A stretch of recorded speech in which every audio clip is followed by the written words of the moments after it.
구하는 기도라는 제목으로 말씀 전할 때에 많은 은혜 받으시기 바랍니다. 오늘 성경에서 느헤미야는 형통함을 하나님께 구하고 있습니다.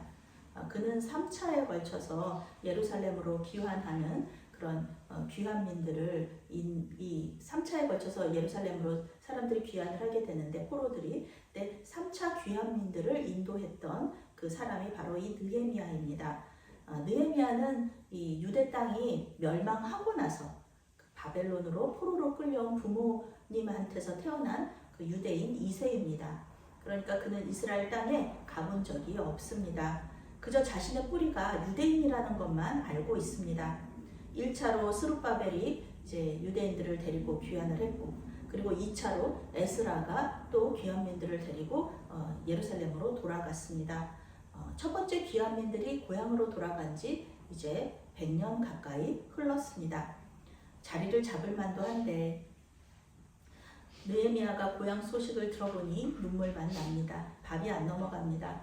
고생이 심하고 업신여김을 당하고 또 성벽은 무너지고 불탄 상태 그대로라는 것입니다. 얼마나 마음이 심란할까요? 여기 사람들은 지금 그 경북의 그 산불로 힘들어하시는 분들이 아마 이런 모습이 아닐까 그런 생각을 하게 됩니다. 느헤미야는 지금 바사 나라에서요, 페르시아죠.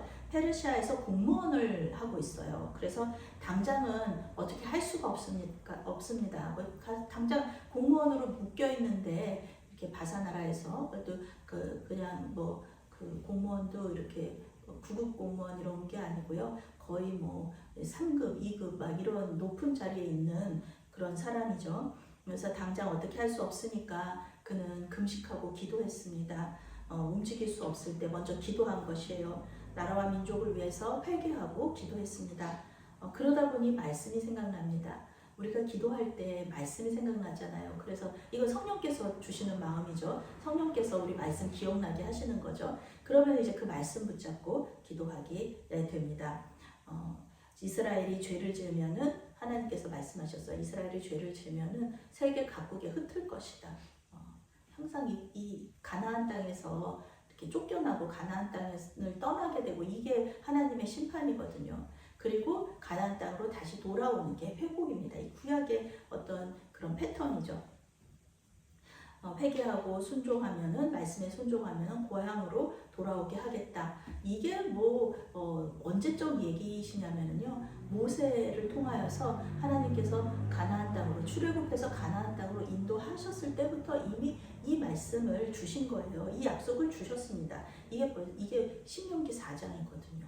그러니까 성경에서도 가장 앞부분에 있는 그런 이야기죠. 이 모세는 신명기 4장에 이 말씀을 기록했어요. 그리고 이 후손들에게 그 말씀을 기억하라고 얘기합니다. 물론 여기서 이 땅에서 회개하지 않고 쫓겨나지 않고 이게 가장 좋은 거죠. 이 땅에서 사는 거. 그런데 만약에 너희들이 잘못하고 하나님께 불순종해서 이 땅을 떠나게 됐을 때 기억해라. 너희들이 기억해라. 이 말씀 하시는 거예요. 이 말씀을 기억하고 다시 회개하면 너희들 다시 돌아올 것이다 라고 말씀을 하시는 겁니다. 그런데 이스라엘 백성들은 처음부터 끝까지 하나님께 순종하지 않죠. 결국은 바벨론의 포로로 끌려가고 맙니다. 그나마 하나님께서 70년이라는 시간을 정해주셨기에 망정이지 그렇지 않았다면 계속해서 고향으로 못 돌아왔을 거예요. 그런데 하나님께서 시간을 정해주셨고 그 시간들이 지나가자 이제 이 고향으로 돌아가는 그런 귀환민들이 그런 일인 하나님의 약속의 성취를 경험하게 됩니다. 그런데 고향에 돌아가고 나서 100년이라는 시간이 흘러가는데 성벽 하나를 짓지 못하고 있는 거예요. 백성들의 마음이 하나가 돼야 되잖아요. 뭔가를 하려면 이 큰 프로젝트인데 예루살렘을 성벽으로 둘러싸는 거는 큰 프로젝트인데 이걸 하려고 그러면은 우리 교회에서 작은 일 하나도 그렇잖아요. 마음이 하나가 돼야 됩니다. 그리고 각자 자원하여서 자기의 힘과 이 재정을 들여야 되는 거거든요. 그렇게 해야지 하나님의 일을 할 수가 있거든요. 그러니 이게 얼마나 힘든 일입니까? 이거 그러지를 못했어요. 100년 동안 그러지를 못한 거예요. 느헤미야가 가서 52일 만에 이 일을 하거든요. 52일 만에 할 수 있는 일을 100년이 가깝도록 못했다는 겁니다. 참 안타까운 일입니다. 그러니 느헤미야가 성벽을 52일 만에 쌓았다. 이것은요, 단순히 그냥 성벽을 쌓았다는 것에 있지 않습니다. 이 백성들의 마음이 하나가 된 거예요. 그리고 자원하여서 자신들의 힘과 또 이렇게 재정을 또 드리고 벽을 쌓는 일에, 그리고 이 대적들이 얼마나 느헤미야를 공격했습니까? 그 대적들의 공격을 하나님의 은혜로 다 막아냈다. 그런 뜻입니다. 그리고 이 모든 일을 할 수 있는 데 있어서 가장 중요한 자원 중에 하나가 무엇이냐 하면은 이 페르시아 왕의 지원이었습니다. 페르시아 왕이 허락해주고 또 많은 자원들을 이 느헤미야를 통해서 공급해 줬을 때 이 많은 일들이 일어나게 되거든요. 그래서 그는 하나님께 형통함을 구하게 됩니다. 형통함은 잘되다, 성공하다 이런 뜻입니다. 그리고 바사왕의 은혜를 입게 해달라 이렇게 간구합니다. 물론 하나님이라는 가장 큰 지원자가 있지만 하나님께서 이 바사왕을 자신의 느헤미야의 지원자로 좀 삼아달라, 그렇게 좀 해달라 이렇게 기도한 겁니다. 은혜라는 뜻은요, 원래 자궁, 어머니의 자궁 있죠. 자궁이라는 뜻을 가지고 있어요. 원어적인 의미예요. 그러니까 어머니가 뱃속의 아기를 되게 소중하게 생각하고 사랑하고 돌보듯이 그 은혜를 입는다는 것도 바사왕이 느헤미야를 뱃속의 아기 다루듯이 그렇게 자비와 긍휼을 베풀어 주시기를, 하나님께서 그렇게 해주시기를 그렇게 기도한 것입니다. 하나님은 느헤미야의 기도를 들어주셨어요. 그리고 그는 총독이 되어서 총독으로 임명받아요. 그래서 예루살렘으로 돌아가게 됩니다. 우리는 물질적인 부유함과 세상적인 성공이 하나님께서 주시는 복의 전부가 아니라는 것을 알 수 있어요. 알고 있어요. 그러면은 물론 구약에서는 그런 복이 또 하나님의 복이었지만 신약으로 넘어와서는 예수님의 그 12제자, 11제자죠. 나중에 이제 한 제자가 다시 이렇게 합류를 하게 되는데 그 제자들 모두가 이런 물질적인 부유함, 세상적인 성공은 이루지 못하잖아요. 그렇지만 영적인 부흥, 그리고 영적으로 하나님 나라를 확장하는데 아주 놀랍게 쓰임을 받게 되죠.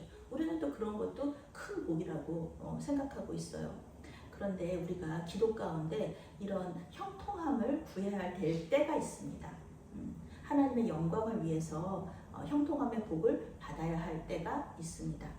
특히 선교지, 정말 우리 선교사님들이 들어가셔서 복음 전해지지 않는 그런 곳에서 이런 곳에 들어갈 때 정말 우리한테는 아무것도 아닌 박사학위, 그것이 얼마나 거기서는 큰 영향력을 이렇게 미치는지 몰라요. 박사라고 하면은 그 박사가 되게 존중받는 나라들이 있거든요. 중동에. 그런데 그 중동에서 예수 믿는 자로서 박사가 들어가게 되면은 이 학위가 또 이 복음 증거에 큰 도움이 되거든요. 그래서 우리는 하나님의 영광을 위하여서 또 복음 전파를 위해서 하나님 나라 확장을 위하여서 형통함의 복을 받아야 할 때가 있습니다. 하나님은 그런데 이 형통함을 구하는 우리의 마음이 그 중심이 어떤지 잘 알고 계세요. 정말 나를 위해서인가? 하나님 생각하시기에 정말 하나님을 위하여서인가? 아니면 자기 스스로 높아지고 싶어서 자기가 세상적으로 성공하고 그리고 이렇게 명예를 얻고 싶어서 이 형통함을 구하는지 하나님께서는 잘 알고 계시는 것입니다. 만약 우리 자신의 높임을 위해서라면 우리가 세상에서 형통할 수 있어요. 그렇지만 그것이 우리의 영적인 유익에는 전혀 도움이 안 된다라는 것이죠. 하나님께서 살아계신다는 것을 알리기 위해, 그리고 하나님의 약속하신 것을 반드시 이루어 주신다는 그 신실함을 위하여서 우리가 형통함을 구한다면 그럴 때 하나님께서는 우리에게 응답하시고요. 그리고 그것이 우리와 또 우리 주변에 있는 많은 사람들에게 유익이 있다는 것입니다. 성령님의 인도하심을 따라서 기도하시면서 형통함을 구하시기를 바랍니다.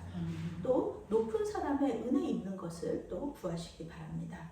형통함과 은혜로 놀라운 하나님의 역사가 우리를 통하여서 이루어지기를 바랍니다. 교회를 하나 되게 하시고 또 세계를 복음화하는 일에 우리와 우리 교회를 사용하여 주시도록 형통함을 구하시는 저와 여러분들이 되시기를 바랍니다. 아멘.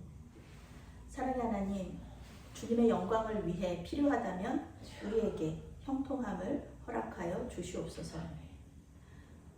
건강과 물질적인 부요함과 세상적인 성공을 구할 때 우리의 기도에 응답하여 주시옵소서. 그러나 우리의 뜻대로 마옵시고 오직 하나님의 뜻대로 인도하여 주시옵소서. 아멘. 예수님의 이름으로 기도합니다. 아멘.